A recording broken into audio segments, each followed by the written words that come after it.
6번째 시간입니다. 오늘 말씀을 가지고 여호와께 연합된 자, 그런 제목으로 말씀을 함께 나누려고 합니다. 3절에 보니까 여호와께 연합한 이방인은, 또 6절에 보면 여호와와 연합하여 하나님과 연합됐다, 그런 말씀을 두 번 반복하고 있습니다. 자, 이 연합의 의미를 좀 설명을 드리려고 합니다. 먼저 이제 이사야 전체 66장을 놓고 보면, 귀에 있을 때마다 말씀을 드렸지만 이사야서는 내용상 세 가지로 구분을 할 수가 있습니다. 1장부터 39장까지는 하나님의 심판에 대한 말씀이고, 40장부터 55장까지는 하나님의 회복, 구원에 대한 말씀이었다, 그렇게 말씀을 드렸습니다.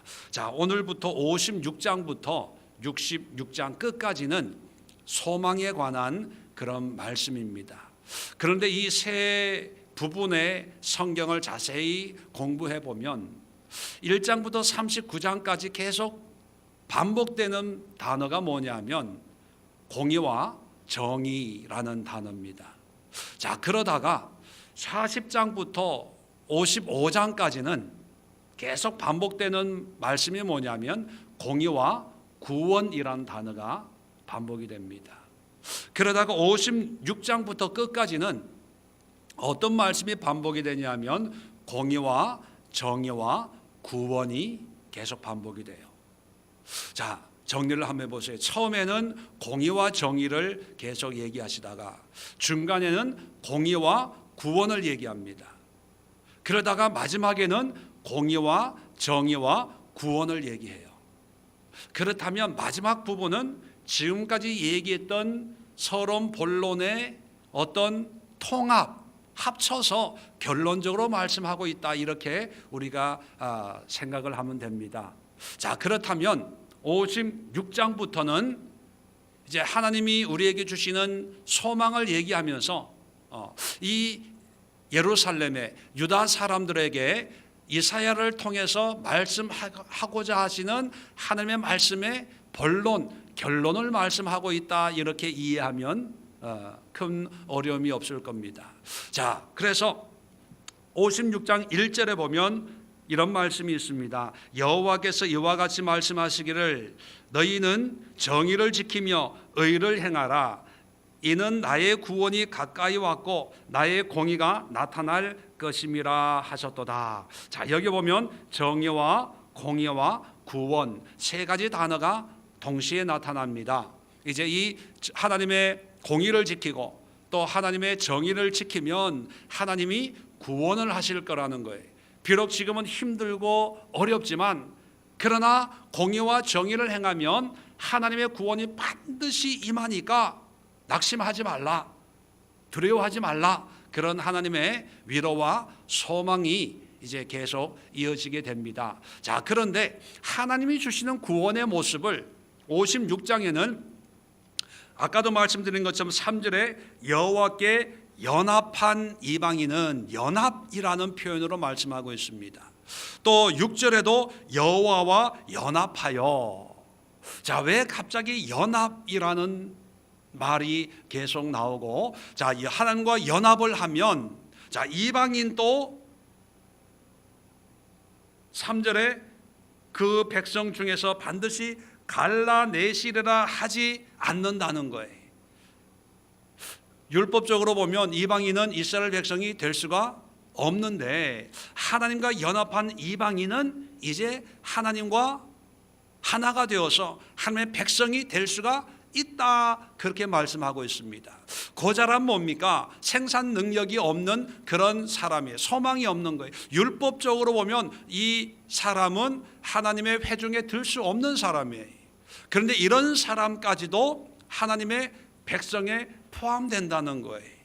그러니까 이방인이냐 유대인이냐, 하나님이 기뻐하는 자냐 그렇지 않는 자냐, 율법적으로는 구분이 되었지만 하나님의 회복을 통해서 함께 연합된 자는 그런 구분이 없이 하나님께서 엄청난 은혜를 베풀어 주겠다는 거죠. 자, 그러면 여기서 우리가 깨달아야 될 게 뭐냐면, 지금까지 우리가 한 1년을 걸쳐서 아마 이사야서를 공부를 하고 있습니다.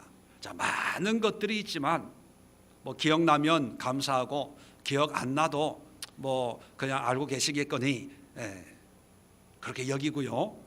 자, 이제부터가 결론입니다. 뭐냐 하면 하나님의 회복, 하나님의 구원은 어떤 모습일까 하는 거예요. 좀 더 구체적으로 말씀을 드리면 여러분의 삶의 회복이 필요한 부분이 있죠. 어떤 분은 경제적인 회복이 필요합니다. 어떤 분들에게는 육체적인 건강의 회복이 필요합니다. 사업하시는 분들은 요즘에 어렵다 할 때 사업의 회복을 어떤 모습으로 생각을 합니까? 어떤 매출이 늘어나고 재정적인 문제가 해결이 되고 어떤 회사의 안과 밖의 문제가 해결되는 어떤 그런 우리가 익히 알고 있는 그런 회복을 상상합니다. 가정의 회복이 필요한 사람들은 어떤 것을 생각합니까? 화목한 가정, 그죠? 여러 가지 어떤 분야에 필요한 회복이 여러 가지 모양으로 우리는 생각을 해요. 그런데 하나님이 말씀하시는 회복은 한 가지예요. 성경적으로 말씀을 드리면 지금 예루살렘은 유다는 엉망진창입니다. 어떤 학자들은 이사야 56장 이 말씀은 바벨론 포로에서 돌아온 사람들에게 말씀하고 있는 말씀이다 이렇게 해석을 하는 분들도 있어요. 자, 뭐 포로 전이든 포로로 끌려갔든 포로에서 돌아왔든 간에 이스라엘의 국가적인 종교적인 정치적인 환경은 엉망진창이었다는 거죠. 자, 그런 상황에서 회복은 뭡니까? 나라가 강해지고 국방력이 강해지고 외교력이 강해지고 나라의 곳간이 가득해지고 뭐 이런 것이 어떤 국가적인 회복이라고 생각하지 않을까요? 그런데 하나님은 결론적으로 공의와 정의를 통해서 내가 구원을 주리라 그렇게 말씀하면서 구원받은 구원의 은혜를 누리는 그런 모습을 뭘로 말씀하냐 하면 여호와와 연합한 자 그렇게 얘기한다는 거예요. 다시 말하면 여호와와 연합, 하나님과 연합이 곧 뭐다? 그게 회복이라는 거예요. 별로 아멘을 안 하시는데 다시 말씀드립니다. 경제적으로 어려운 사람들에게 하나님이 주시는 회복은 뭐라고요? 돈이 아니고 여호와와 연합하는 거예요. 건강의 회복을 기도하는 사람에게 고쳐주세요. 그 기도에 응답하는 것이 회복이 아니고 하나님과 연합하는 것이 회복이라는 거예요. 가정에 문제가 있는데 이 가정의 문제가 없어져서 환경적으로 상황적으로 편안한 상태가 하나님이 나에게 주신 회복이구나 라고 생각해서는 안 된다는 거예요. 하나님이 주시는 회복은요, 환경과 연합, 환경과 형통한 것, 상황과 어떤 좋은 관계를 맺는 것이 아니고 하나님과 연합된 모습, 하나님과 연합한 삶, 하나님과 연합한 관계를 맺는 것이 근극적으로 하나님이 공의와 정의를 통해서 주시는 구원의 모습이라는 거예요. 어떤 사람은요, 육신의 질병이 해결이 돼도 처음에는 감사합니다 하다가요, 하나님과 전혀 관계없는 삶을 사는 사람들이 있어요. 경제적인 문제가 회복이 돼요. 그래서 감사하고 하나님을 예비합니다. 그러다가 어느 정도 시간이 지나면 또 하나님과 관계없이 자기 마음대로 살아요. 성경에 보면 나병 환자가 10명이 있었는데 예수님께서 이 나병 환자들 보고 제사장에 가서 내 몸을 보여라, 그러면 나을 거다, 그렇게 얘기했어요. 그래서 이 제사장 나병 환자들이 제사장을 만나러 가는 도중에 다 나았어요. 자, 회복이 된 거예요, 안 된 거예요? 회복이 됐어요. 그런데 그 중에 한 사람이 이방인인 사마리아 사람이 너무 고마워 가지고 예수님께로 다시 찾아갑니다. 자, 그랬더니 예수님이 물어요. 너랑 같이 간 나머지 사람들은 다 어디 갔냐? 왜 너만 혼자 왔어? 이렇게 물어봐요. 그런데 그 사마리아 사람이 어떤 대답을 했는지는 성경에 잘 나오지 않습니다. 더 중요한 것은요, 예수님이 그 다음 말씀이 중요합니다. 내 믿음이 너를 구원하였느니라. 여러분, 육체적인 회복과 상황의 회복과 구원은 같은 거예요, 다른 거예요? 달라요. 비록 나머지 9사람은 육체적인 환경적인 회복은 누렸지만 하나님과 관계없는 삶을 사는 거예요.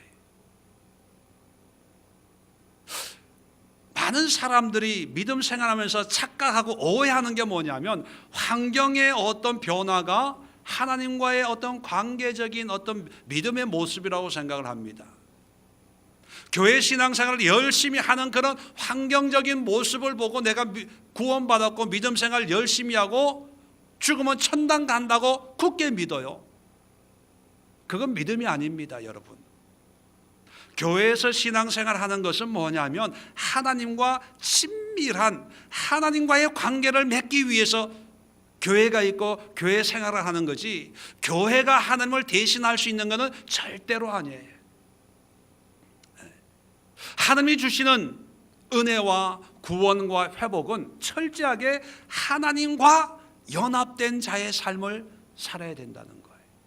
그런데 이 연합이라고 하는 이 의미가 또 기가 막힌 의미가 있어요. 연합이란 문자적인 의미는 뭡니까? 하나가 된다, 그런 뜻을 가지고 있죠. 너와 내가 하나, 연합이 돼서 몸은 두 개지만 한 마음 한 몸이다는 그런 우리의 의미를 가지고 있습니다. 그런데 성경적인 의미에서 연합이라고 하는 의미는 좀 더 깊은 의미를 우리에게 줍니다. 연합이라고 하는 이 말은 히브리 말로 라바라는 라바라는 단어는 어떤 의미를 가지고 있냐 하면 말 그대로 연결되어 있다, 하나가 되어 있다, 그런 의미를 가지고 있는데, 이 라바가 사람에게 쓰이면 그러니까 연합된 사람이란 뜻은 뭐냐면 레위입니다. 레위 지파 있죠. 창세기 29장 34절에 보면 그가 또 임신하여 아들을 낳고 라헬과 레아, 여러분 잘 아시죠? 야곱이 삼촌 라반 집에 가서 이제 여동생인 라헬을 사모해 가지고 결혼을 했는데, 이게 나중에 보니까 언니인 레아하고 결혼을 한 거예요. 나중에 이 라헬과 레아가 이제 아들 놓는 경쟁 아닌 경쟁을 하는 거예요. 늘 이 서름 속에 살고 있는 레아에게 하나님께서 은혜를 베풀어 가지고 아들을 계속 주는 거예요. 자, 그런데 셋째 아들이 태어나는데 레아가 이렇게 얘기합니다. 그가 또 임신하여 아들을 낳고 이르되 내가 그에게 새 아들을 낳았으니 내 남편이 지금부터 나와 연합하리로다 하고 그의 이름을 레위라 하였으며. 연합이란 뜻이 뭐예요? 레위예요. 레위는 어떤 지파입니까? 하나님의 제사장 지파예요. 하나님이 택해서 하나님만 섬기는 하나님의 기업이다, 내 소유다. 세상 것은 안 주고 하나님의 일만 하도록 그렇게 특별하게 구별시켜 놓은 그런 지파가 레위 지파가 되는 거죠. 그 레위의 의미가 연합. 이제 남편이 나를 별로 안 좋아했는데 이 아들을 낳음으로 해서 나를 좋아하고 내 남편이 되고 나는 그의 아내가 될 것이다는 그런 연합의 의미로 레위라고 했다는 거예요. 연합이라는 뜻이 바로 레위라는 뜻이에요. 자, 그러면 하나님과 연합, 하나님과 레위했다는 것은 어떤 의미입니까? 그저 믿습니다 하는 것으로 끝나는 게 아니라는 거예요. 하나님 구원해 주셔서 감사합니다, 내가 죽으면 천당 갈 줄로 믿습니다 라고 하는 것으로 끝나는 게 아니라는 거예요. 하나님과 연합이라고 하는 것은 그저 주일날 교회 한번 오고 일주일 내내 하나님과 상관없이, 성경과는 상관없이, 믿음과는 상관없이 살다가 주일만 되면 교회 와가지고 처음으로 성경책 한번 펴놓고 예배 드리는 것, 그런 삶과는 다르다는 거예요. 하나님이 우리에게 주시는 궁극적인 회복은 뭡니까? 하나님과 연합된 삶이에요. 그 연합된 삶은 어떤 모습일까요? 오늘 성경에서 그 모습을 우리에게 소개해 주고 있는데, 먼저 이 연합된 자에게 주시는 하나님의 은혜를 먼저 말씀합니다. 자, 5절 보세요. 내가 내 집에서 내 성 안에서 아들이나 딸보다 나은 기념물과 이름을 그들에게 주며. 자, 지금 대상은 뭐냐면 이방인과 고자예요. 율법적으로는 상관없는 과로 밖의 사람들이에요. 그런데 이런 사람이 하나님과 연합이 되니까 내 집에, 내 성 안에, 자, 밑줄 그어놓으세요. 아들이나 딸보다 나은 기념물과 이름을 그들에게 준대요. 여러분, 아들 딸 하지 마세요. 하나님과 연합되면요, 그놈들보다 더 좋은 걸 준대. 왼수 같은 아들 딸보다 더 좋은 걸 준대요. 고자 자식이 없는 사람 아닙니까? 기죽을 수 있는 그런 사람이지만 기죽을 필요가 없다는 거예요. 아들 딸보다 더 나은 기념물과 그 이름을 주겠다는 거예요. 그리고 영원한 이름을 주어 끊어지지 아니하게 하겠다, 그렇게 얘기합니다. 자, 또 7절도 보세요. 내가 그들을 함께 연합한 자들 얘기하는 거예요. 나의 성산으로 인도하여 기도하는 내 집에서 그들을 기쁘게 할 것이며 그들의 번제와 희생을 나의 제단에서 기꺼이 받게 되리니. 자, 왜 그들의 번제와 희생을 내 제단에 기꺼이 받는다 이런 표현을 할까요?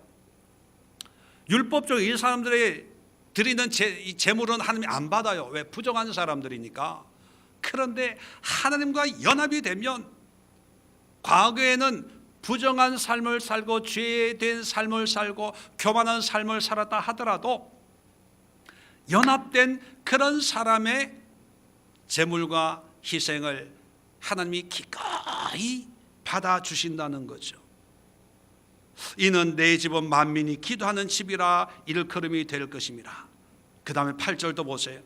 이스라엘의 쫓겨난 자를 모으시는 주 여호와가 말하노니 내가 이미 모은 백성 외에 또 모아. 백성 외에 또 모은다는 건 뭐예요? 율법적으로는 상관이 없었던 그런 병들고 부정하고 외면당하고 유대인들이 생각할 때 이 사람들은 다 지옥 갈 사람이야 라고 여겼던 그런 사람들까지도 모아 그에게 속하게 하겠다는 거예요. 이 이방인 고자들에게 하나님과 연합된 자에게 속하게 하는 그런 은혜를 베풀어 주겠다는 거죠. 다시 말하면 지금은 소수고 외면당하고 차별당하는 그런 모습이지만 하나님의 연합된 자의 삶을 살면 그 사람 때문에 또 다른 사람들이 많이 하나님의 은혜를 누리게 되는 그런 다수가 될 수가 있다, 이런 소망을 주는 것입니다. 자, 그래서 가장 중요한 것은 자꾸 환경을 가지고 얘기하지 말라는 거예요. 상황을 가지고 얘기하지 말라는 거예요. 정치를 가지고, 경제를 가지고, 뭐 어떤 이슈를 가지고 얘기하지 말라는 거예요. 우리 개인적으로 보면 자꾸 돈 하지 말라는 거예요. 먹고 살 거 가지고 고민하지 말라는 거예요. 어렵다 하지 말라는 거죠. 힘들다 하지 말라는 거예요. 왜요?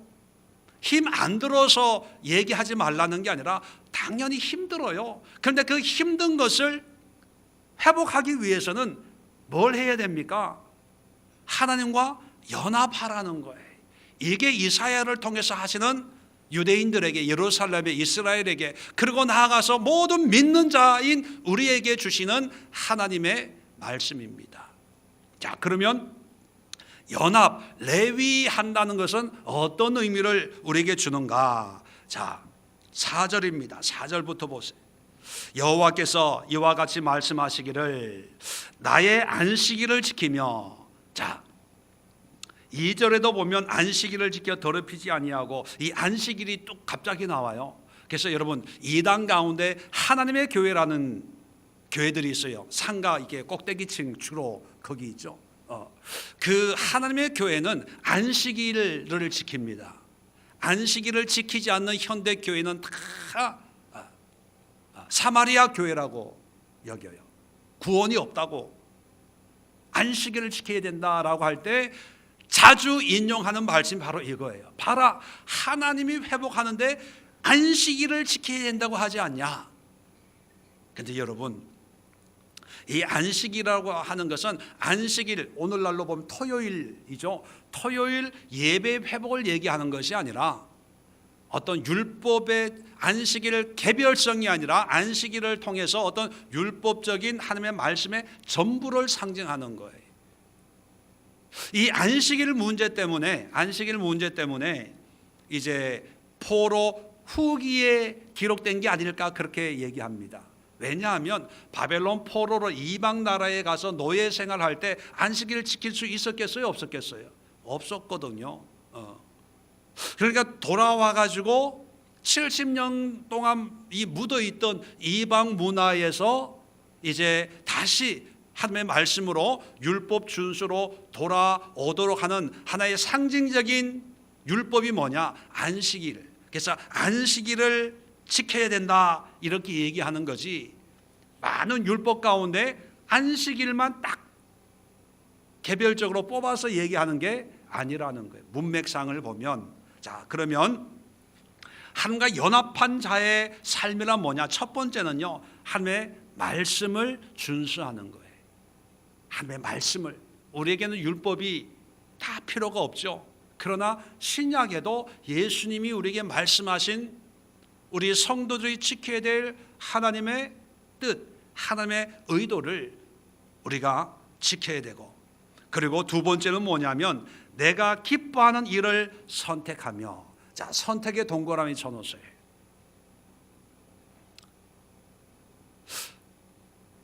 선택이라고 하는 것은 결정권자가 누구라는 거예요? 나라는 거예요. 택하라는 거예요, 우리 보고. 자, 율법만 지키는 것이 아니라 율법 외적으로 택하라는 거예요. 이런 거죠. 자, 성경에는 인터넷 도박하라는 말이 있을까요? 없을까요? 자, 없으니까 인터넷 도박해도 돼요? 안 돼요? 돼요? 인터넷에 참 성경이 없으니까. 이런 문제들이 있다는 거죠. 그럴 때는 내가 기뻐하는 일을 택하라는 거예요. 자, 인터넷 도박하는 걸 하나님이 기뻐할까요? 싫어할까요?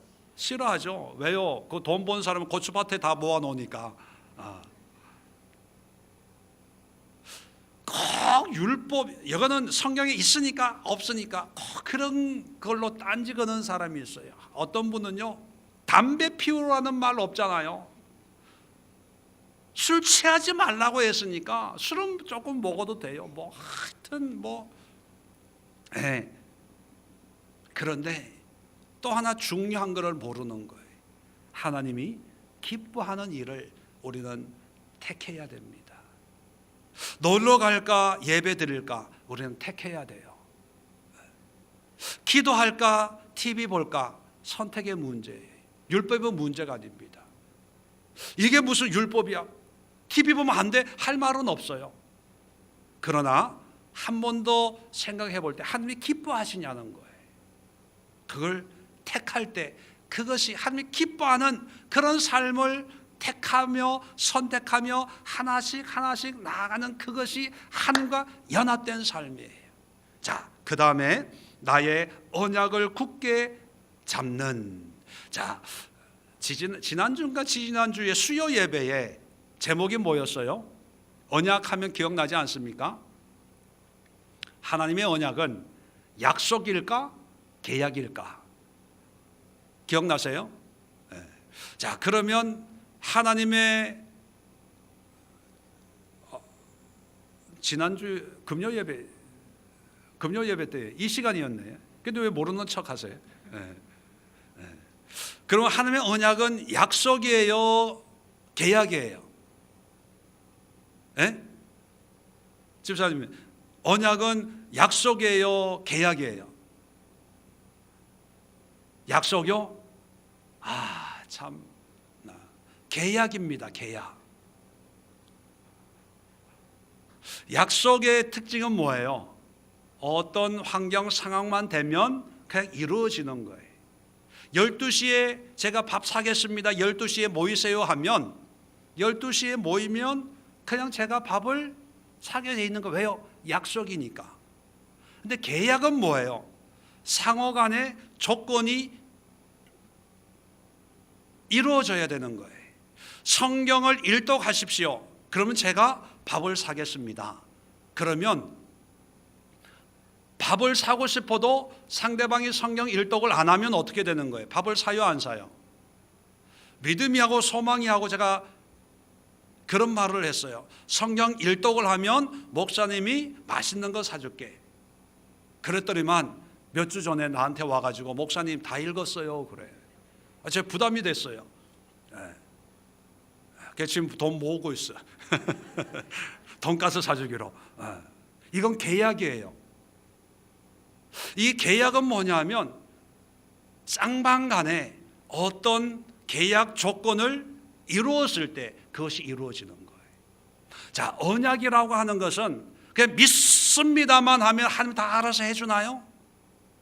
아마 그런 약속이었으면 이 성경이 필요 없을 거예요. 이렇게 두꺼운 성경이 아마 필요 없고 그냥 하나님이 살아계심을 믿기만 하면 구원을 주니까 뭐 더 필요하고 가르치고 뭐 지키고 할 게 뭐가 있어요? 왜 제사 이런 게 필요합니까? 왜 율법이 필요합니까? 이렇게 살고 저렇게 살고 이거 하지 말고 이거 해야 되고 뭐 그런 잔소리 같은 게 왜 필요합니까? 약속은요 굳게 믿기만 하면 되는 거예요. 때만 되면 그냥 끝나는 거예요. 12시만 되면 밥 먹을 수 있는 거예요. 시간만 보면 돼요. 자꾸 시간만 보면.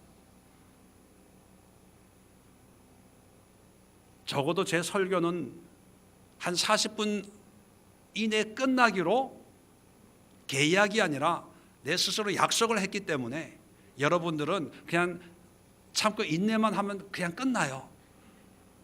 절대로 철야 밤새도록 하질 않으니까. 그러니까 어떤 분은 자꾸 시기를 보는 거예요. 조금만 참자. 끝날 때 됐다. 약속은 어떤 면에서 쉬울 수 있습니다. 근데 계약은요 의미가 또 달라집니다. 뭐냐면 내가 할 일은 내가 하고 상대방이 할 일은 상대방이 해서 그 계약대로 서로가 모든 조건이 이루어졌을 때 그것이 이제 약속한 바가 이제 성취가 되는 거예요. 그래서 우리는 신앙생활을 하나님의 말씀을 우리는 언약이다. 그래서 구약, 신약 이게 하나님의 언약의 말씀이라고 그렇게 표현을 하는 거거든요. 이 언약을 굳게 잡는다는 것은 약속으로 여기는 것이 아니고 계약으로 여기는 거예요. 비록 고자 이방인 하나님과 상관없는 사람도 하나님과 연합된 자의 삶을 살 때 조건적이라는 거예요. 살 때 하나님이 말씀하신 이런 회복을 주는 거예요. 자, 그 다음에 6절입니다. 6절에 또 여호와와 연합하여, 자, 계속해서 그를 섬기며, 믿는 게 아니에요. 섬기는 거예요. 잘 하나님을 대접하는 거예요. 귀한 분으로, 나의 왕으로 하나님을 인정하고 공경하고 두려워하는 거예요. 자, 섬기는데, 대통령을 섬기는데 대통령 옆집 아저씨처럼 섬기면 섬기는 거예요. 거기에 합당한 지위에 맞게 합당하게 섬기는 거예요. 목사를 섬긴다고 하면서 종업원 섬기듯이 섬기면 그게 섬기는 걸까요? 남편이나 아내를 섬기면서 하인 부리듯이 섬긴, 친구 부리듯이 섬기는 거, 섬김이란 뭐냐 하면 그분의 지위에 합당하게 대접해 드리는 거예요. 그러면 하나님을 섬긴다는 것은 하나님을 친구처럼 섬기는 게 아니에요. 하나님을 만만하게 섬기는 게 아니라 하나님을 하나님답게, 우리는 그것을 좀 고급스럽게 경외한다. 하나님을 두려워해야 되는 거예요. 하나님을. 하나님과 연합이라고 하는 것이 하나님과 내가 하나가 됐으니까 뭐 같이 편하게 앞으로 잘 지냅시다, 이것이 아니라 하나님을 하나님으로 섬기는 거예요. 그 다음에 여호와의 이름을 사랑하며, 자, 여호와의 이름, 제가 예수의 이름으로 기도합니다. 기도할 때 그 이름의 의미를 아마 자세히 말씀을 드렸습니다. 여호와의 이름, 이름 자체가 아니라 예수 하나님의 성품, 성향, 뜻, 하나님의 마음, 이 모든 것을 사랑하는 거예요.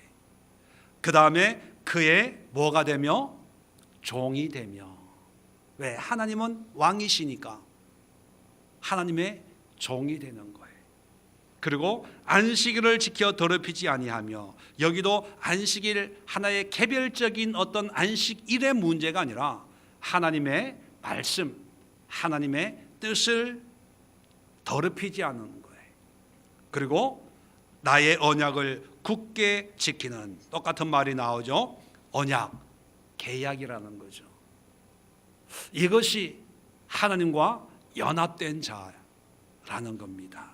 자, 그러면 이제 우리가 기도해야 될 기도의 문제가, 기도의 제목이 이제 분명하게 되었습니다. 아마 여러분들이 가지고 나온 기도의 제목을 보면 아마 여러 가지 여러분의 상황적인, 환경적인, 100명이 모이면 100가지의 그런 기도의 제목을 가지고 하나님 도와주세요, 해결해 주세요. 내 자식 문제, 남편 문제, 직장 문제, 건강 문제, 여러 가지가 있을 거예요. 자, 그 모든 문제의 회복은 이제 한 가지 기도 응답으로 해결된다는 것을 알 수가 있죠. 그 한 가지 기도 제목이 뭡니까? 여호와와 연합된 자가 되는 것입니다. 어떻게 보면 우리에게 너무나 간단한 문제인데 웬만하면 유치원 정도에서 다 배울 수 있는, 어렵고 힘들면 하나님을 잘 믿고 잘 섬기고 믿음 생활 잘하면 돼, 이런 아주 간단한 이야기잖아요. 그런데 왜 우리가 지금까지 10년, 20년, 30년, 40년을 신앙생활하면서 왜 이걸 못 지킬까요? 이유는 간단합니다. 하나님보다 내 현실 문제가 더 크기 때문이에요. 하나님을 잘 믿는다고 내 문제가 해결될까? 불신앙 때문에. 에이, 그런 게 어디 있어? 하나님과의 관계의 회복이 그만한 능력이 있다고 믿지를 못하고, 발등에 떨어진 풀이 더 급하고, 돈, 건강, 환경, 상황, 내가 죽게 됐는데 언제 하나님을 믿고 하나님과 연합을 해? 믿는다고 되냐? 하나님을 섬긴다고 되냐? 발심으로 산다고 되냐? 말씀에 순종한다고 하나님이 뭐 떡이 나와 뭐가 나와, 그런 우리의 이 세상 지식, 이성적인 생각으로 우리가 가득 차 있기 때문이지요. 그게 바로 불신입니다. 불신. 오늘 이 시간 우리가 함께 기도할 기도의 제목은, 우리가 가지고 나온 기도의 가장 확실한 응답이 뭐냐면 하나님과 연합한 자의 은혜를 누리게 하옵소서예요. 하나님과 연합한 자가 되면 하나님이 인도하시는 거예요. 하나님의 산으로, 하나님의 집으로, 하나님의 영광으로, 하나님이 가지고 있는 모든 것으로 우리를 축복해 주시고, 또 그렇게 하겠다고 언약, 계약을 했다는 거예요.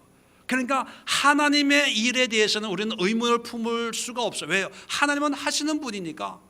문제는 뭐냐면 나만 하면 되는 거예요. 나만 잘하면 되는 거예요.